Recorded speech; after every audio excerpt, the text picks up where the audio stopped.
This episode is sponsored by Shutterstock.com. With over 20 million high-quality stock photos, illustrations, vectors, and video clips, Shutterstock helps you take your creative projects to the next level. For 30% off, head on over to Shutterstock.com and use offer code GAMEBREAKER7. This episode is also brought to you by Audible. For a free 30-day trial and to receive a free audiobook, just head on over to audible.com/gamebreaker.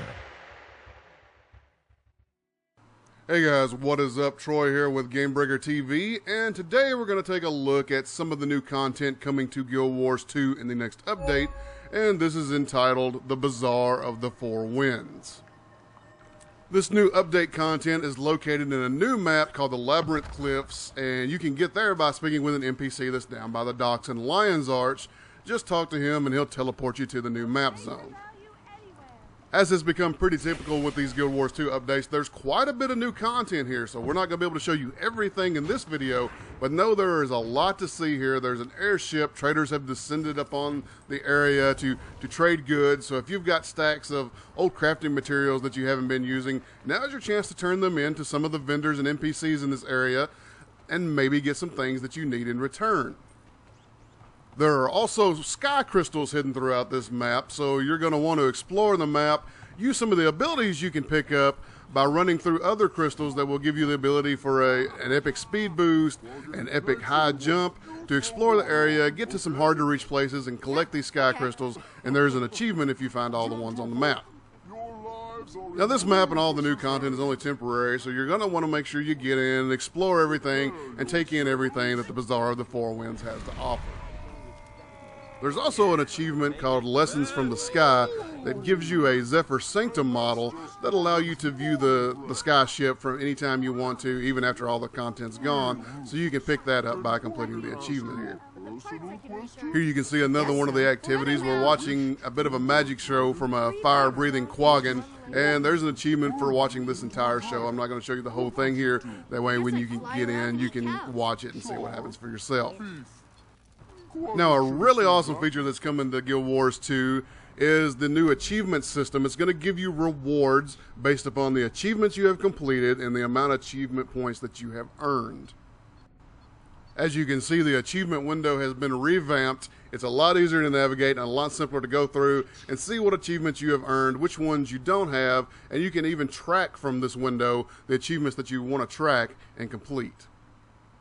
You can sort through your achievements over to the left-hand side. You can look at your dailies. You can look at your PvP achievements. You can look at the current living world events that are going on and the achievements that you've got to earn there. And if you'll notice, every time you go to each section, there at the top, there's a nice little bar going across that lets you know how far into the total achievement for that section that you've gotten. Here you can see the Lessons from the Sky achievement that gives you the Zephyr Sanctum model that allows you to view the sky ship anytime you want.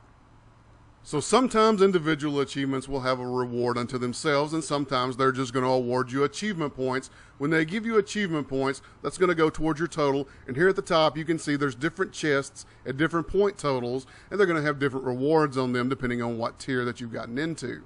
There's everything in these chests from gold and laurels to new weapon skins that have come out. And there's different tiers and different sets, and every time you get to the top tier there, you'll start over and work your way back through the other set. Now, every time you get one of these chests, you'll see that there were different weapon skins inside of that chest. You'll have to choose one to unlock every time. So the next time you come back through, you'll unlock a different weapon skin, and that's how you accumulate the entire set they've got going there. There's plenty of rewards in this new achievement system, and the developer said there's definitely more to come. So achievement seekers should be happy, and everybody else should have another reason to go out and complete more achievements. Now, two of the biggest things coming with this new update is the Sanctum Sprint race and the new Skyhammer PvP map. We'll take a look at both of those. We'll start out here with the Sanctum Sprint race. Now, the absolute best way I can describe this Sanctum Sprint race to you is that it's a Mario Kart race on foot. You and a group of other people are going to be racing across this track up the side of a mountain in order to finish, and there are special rewards for those of you who finish. You can get a special back item that's like a little dream catcher that sits on your back. And the entire time you're running, you're using some of the abilities that you were picking up to explore the Labyrinth Cliffs including a speed boost, a high jump, and an ability that lets you kind of target an area that you're going to jump to and jump across, or specifically jump to an item that's located on the map that lets you just jump right to it. Using these abilities consumes endurance from your endurance bar, and picking up these small blue crystals along the way will slowly help refill your endurance a little faster, and you'll see the big orange crystals, they're a bit of a speed boost and give you a bit of vigor as a boon. As you'll notice, we're picking up other power-ups along the way, and those can fill 2 other abilities on your bar. One of those drops a fake power-up that when other players run into, it momentarily stuns them. As you saw just a second ago, I fell off the edge of the map. When you do that, it just resets you back onto the map at your closest waypoint, which is typically not too far back, but you don't want to just go in reckless and jump off the side of the map for no reason. You'll want to use the little speed boost ability that turns you into a little spark when you go through waterfalls, or else you'll be slowed. And also you'll notice that there are different paths that you can take at different locations throughout the map. So choosing which one of those you want to take is going to make a difference as far as how your race goes. And some of them may be faster than others, but they're also more difficult to kind of trek through. There are also plenty of obstacles in your way. As you can see, there was a wall there that would switch back and forth. Sometimes you had to run under it, sometimes you had to jump over it. And here's a bridge that you kind of have to maneuver your way across without falling off. As you can see, it's got a little bit of leadway to it. I can't believe I didn't fall off there. And here's one of the parts where you can jump to this specific little pyramid item that's standing on these platforms. And here again, a section of waterfalls. If you don't dart through those, you're going to get slowed and people can pass you by. All along the way, you're going to hit different waypoints. And as I said, if you fall off, you'll be almost immediately brought back to that waypoint. But each time you hit that waypoint, it's also going to tell you what position in the race you are. But this is actually a super fun game mode. And it's not really PvP, just straight up, you're out to get the other guy. It's like I said, it's a lot like Mario Kart. There's things you can do to hinder the enemy and help yourself. And if you make mistakes, you can also set yourself back. As you make your way up the hill, once you get to the finish line, as you can see, it'll be like completing an event, and you're going to get rewards for it. And also, there's a viewpoint up here, a vista, that if you go to it, you can look at different sides of the mountain and watch as some of the other players continue to make their way up the mountain. So if you want to watch other people fail miserably and get your giggles that way, you can certainly do that.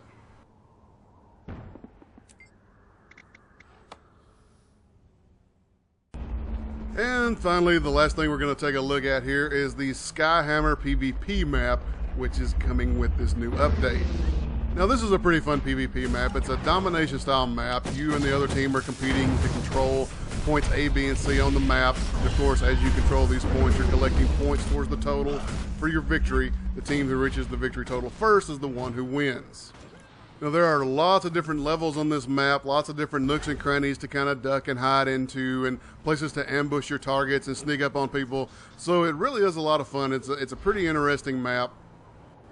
Here you'll see our team taking control point B, and each control point is actually located in a different area, so each point isn't identical as far as the location it's in, the area sort of surrounding it. So taking each point has its own places where you can be ambushed from and areas you have to watch and defend. Here I'll show you kind of making our way over to control point C, I believe this is. Also, another interesting mechanic in the game, you'll see that little glass floor that I just ran over, glass, force field, whatever it actually is made of.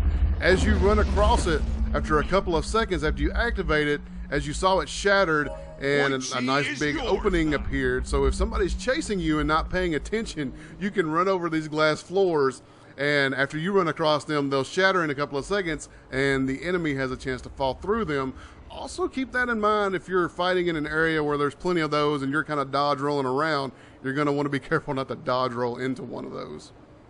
All in all, though, it's a really fun map. It's a really nice area and zone to kind of be running around in. And there's a couple of really unique mechanics with these floors that burst open and have the potential for you or your enemy to fall into. Those of you who enjoyed the structured PvP are probably really going to love this map, and it's really going to be a lot of fun for a lot of players. But that's going to wrap it up for our look at some of the new things that are coming in the Guild Wars 2 Bazaar of the Four Winds update. there's always more Guild Wars 2 stuff coming here at Gamebreaker, so stay tuned, and we'll definitely have more for you in the future. Thanks, guys. We'll see you next time.